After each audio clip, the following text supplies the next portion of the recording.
Hello students, this is the exercise number 36 of the legal dictations on the speed of 80 words per minute. Start.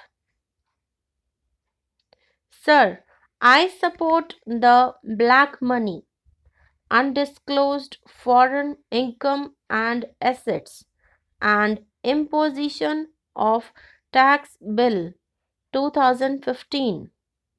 As our leader has said, the Congress party fully supports this bill. At the same time, we have to bring up certain deficiencies which are there to be rectified in future amendments.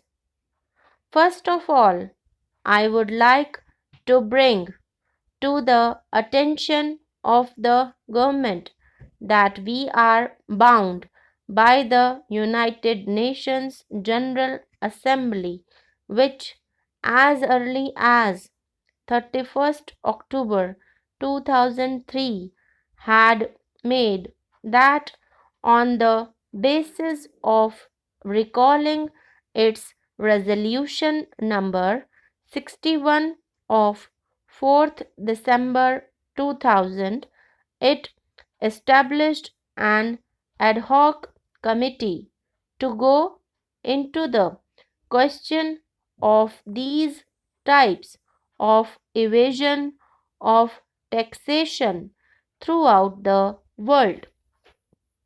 It happened for 3 years by having different types of meetings, and finally they came forward with the United Nations Convention Against Corruption. I would just quote the beginning of the preamble. I quote, concerned about the seriousness of problems and threats posed by corruption to the stability and security of societies, undermining the institutions and values of democracy, ethical values, and justice, jeopardizing sustainable development and the rule of law. This is where the government has it.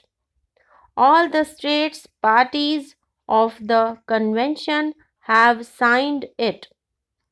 140 countries have signed this convention. On that basis, different levels of discussions were going on, and finally, they came out with different topics and chapters, so to say, covering about 71 articles. In different ways, states parties have to follow it in their own countries.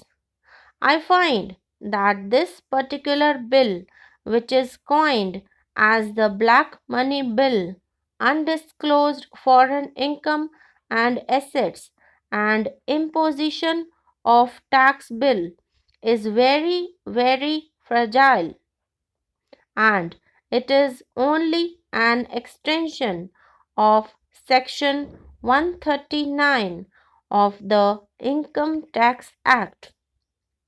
Section 139 is very clear in stating that the filing of income tax return is compulsory. In various cases, they are saying that.